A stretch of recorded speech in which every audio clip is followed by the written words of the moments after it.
Olá, brasileiros e brasileiras. Começando aqui o nosso novo método de ensino.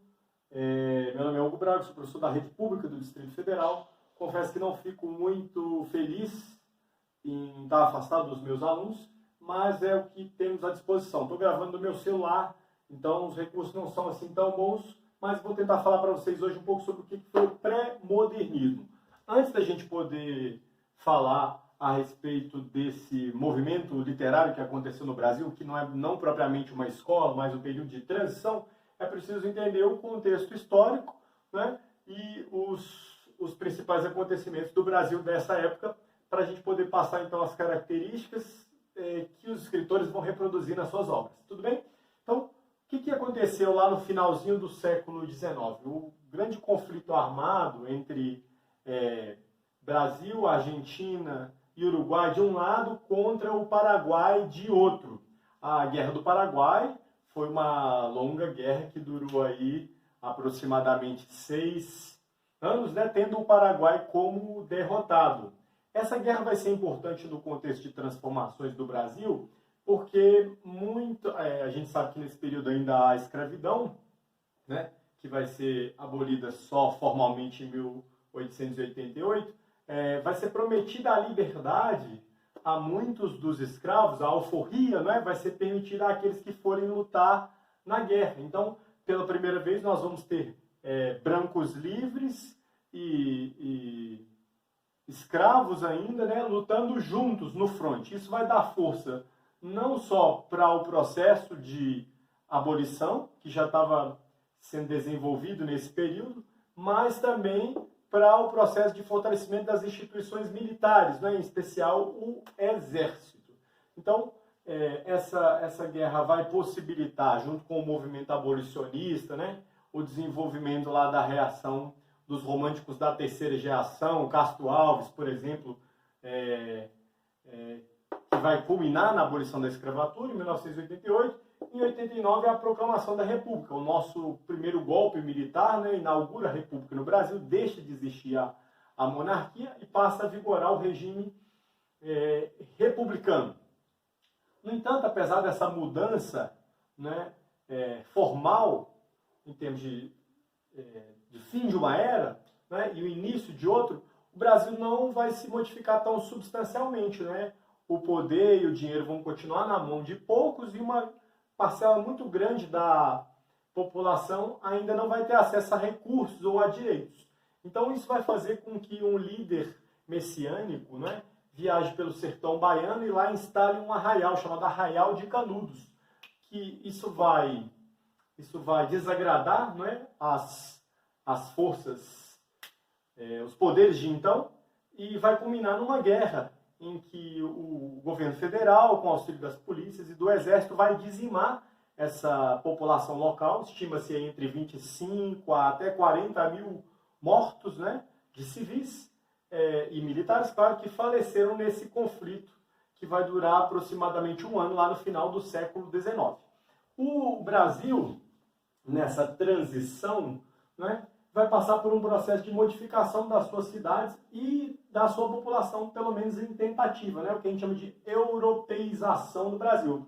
Nós éramos colônia de Portugal, nos tornamos Reino Unido, né, depois ficamos independentes em 1822, o país nasce formalmente, né, para o mundo, a partir de 1822, cai a monarquia, inicia-se a república, e aí nas grandes cidades, nos grandes centros urbanos, eu vou ter um processo de ampliação desses centros, abertura de avenidas, reconstrução de edifícios, né? O que vai fazer com que as populações menos favorecidas, né, o povo mais pobre do Brasil, seja afastado para as margens, né? Um processo que a gente vai chamar de favelização. O termo favela, vocês devem saber, inclusive, né? Era o nome de uma planta, é o nome que se dava a uma planta que recobria as encostas dos morros ao redor de Canudos, daí o nome favela, né? Então, se essas pessoas vão ocupar os morros, elas vão ocupar esses lugares onde há essa planta, chamada favela, daí o nome do lugar, né?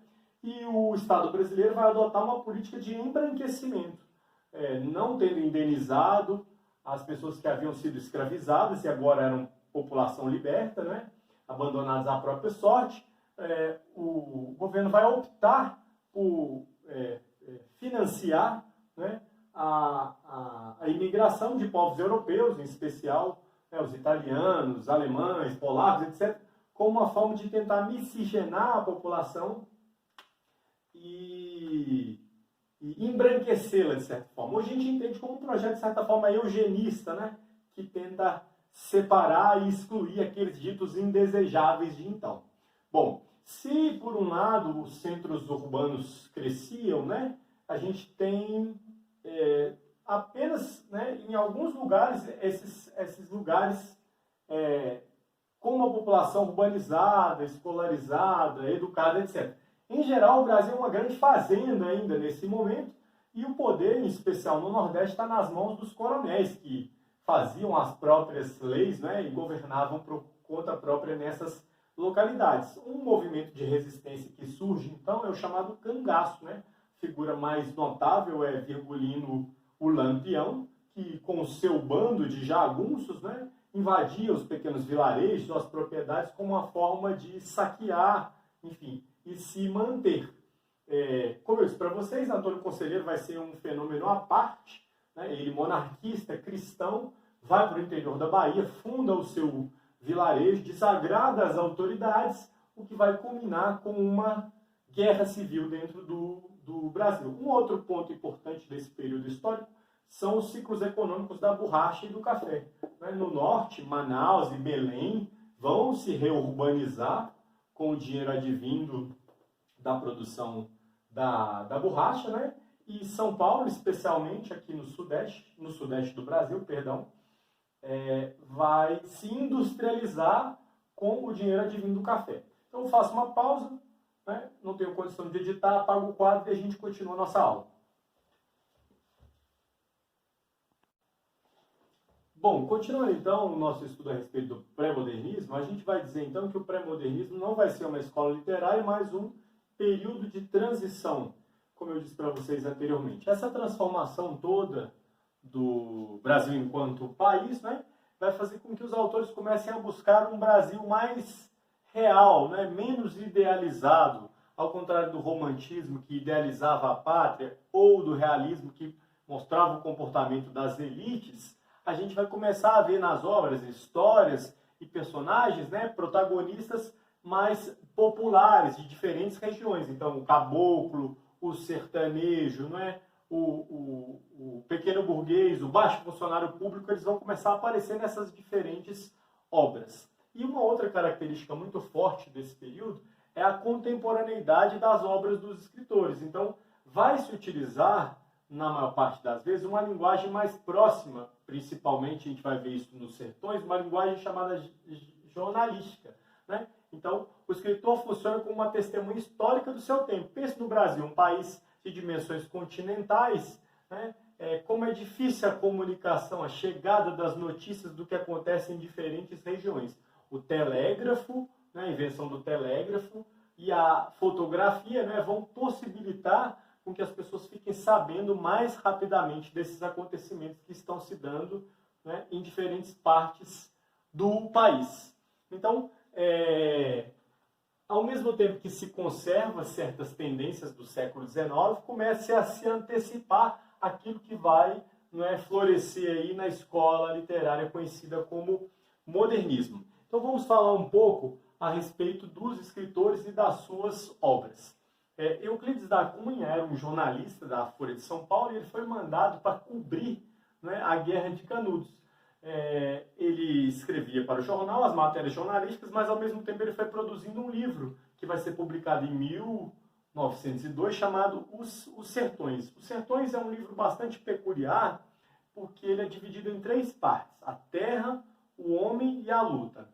Na terra, o autor faz uma descrição minuciosa do relevo, né, do clima, do solo, da vegetação, de tudo aquilo que ele conseguia ver naquela região. Na segunda parte do livro, o homem ele vai procurar retratar o sertanejo, o que levou aquelas pessoas a migrarem, né, em torno de um Messias que estava surgindo ali naquela região e levando as pessoas daquela região, e também explicando a própria figura do Antônio conselheiro. Por fim, a última parte do livro retrata a luta, que é o conflito, né, entre as tropas da polícia e do exército que combateram lá os seguidores do conselheiro. Então é uma obra muito forte, com uma forte característica de linguagem jornalística que retrata um acontecimento muito próximo, né, do tempo. Se a gente for pensar que a guerra acabou em 1897, aí 5 anos depois já estava sendo publicada a obra. Um outro escritor muito relevante desse período histórico é chamado Lima Barreto. Lima Barreto retratou os subúrbios cariocas, né, numa série de personagens que ele desenvolveu, mas a obra de maior destaque desse seu período é o chamado Triste Fim de Policarpo Quaresma, um personagem bastante inusitado. Ele é um militar, um major, que é extremamente nacionalista, ele é uma espécie de ufanista. Então ele estuda a fauna e a flora do Brasil, ele estuda os costumes, as tradições, ele conhece as obras dos grandes artistas, né? Mas ele é ridicularizado pelos seus pares, pelas pessoas que estão ao redor dele, porque acham que esse nacionalismo dele é extremamente desmedido, né? Então, o fim da história é a percepção do Policarpo de que todo esse ufanismo, essa dedicação à pátria, né, não havia dado em nada, não havia surtido um efeito. De certa forma, disse que essa também é uma frustração do escritor, né, que tinha dedicado a sua vida e obra a enaltecer o Brasil e ainda assim não havia sido reconhecido devidamente. Bom, um outro escritor muito conhecido desse período é o chamado Monteiro Lobato. Monteiro Lobato escreveu, entre outras histórias, um livro no qual ele imortalizou um personagem chamado Jeca Tatu, né, em Urupês. Então, esse personagem que ele desenvolve, né, mostra a decadência das lavouras cafeeiras em São Paulo, né, com a mudança para o oeste paulista dos lugares onde vai ser produzido o café, ficam, né, nas fazendas encostados os caboclos, o sertanejo, o caipira, né, que na retratação de Monteiro Lobato não é um sujeito muito ativo, ele é sempre preguiçoso, né, encostado, permanece de cócora lá e adota a lei do menor esforço para tudo, né? Na visão do Monteiro Lobato, esse personagem, esse Jeca Tatu, ele vai ser bonito no romance e feio na realidade, né? É uma crítica que o autor faz ao regionalismo romântico que antes idealizava esses personagens. Por fim, a gente tem um personagem notável desse período, o único poeta. Os outros que a gente falou aqui são cronistas, não é? Romancistas. O único poeta desse período de transição conhecido como pré-modernismo é Augusto dos Anjos.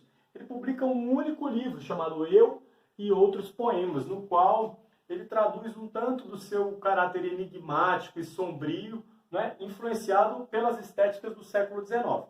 Disse que o Augusto dos Anjos incorpora um pouco de tudo. Ele incorpora do simbolismo, né, o gosto pelas figuras fortes, a angústia, o pessimismo. Ele incorpora do parnasianismo, né, o gosto pelo soneto, ali, a métrica, a rima, né, a perfeição formal. E ele ainda usa um quê de linguagem científica próprio lá do chamado naturalismo, né? Ele adota termos cientificistas na descrição lá dos seus poemas. Então, ao mesmo tempo que ele divaga metafisicamente, ele faz uma reflexão existencial profunda, né? A gente vai ver isso em diversas das suas obras. Bom, eu vou fazer leituras de pequenos dos trechos para que vocês consigam perceber. Mas o conteúdo em si, acho que a gente retratou muito bem, resumidamente, né? Falando dessas características desse movimento.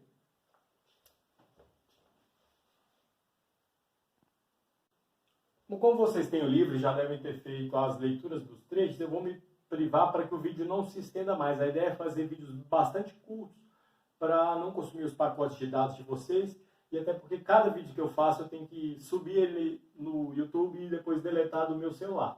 Então eu aceito aí as sugestões, as recomendações, as dúvidas que vocês queiram pontuar. pontuar para a gente poder gradualmente evoluindo o método, né, incorporando outros recursos. Aqui apenas uma aula teste para a gente começar. Muito obrigado, gente!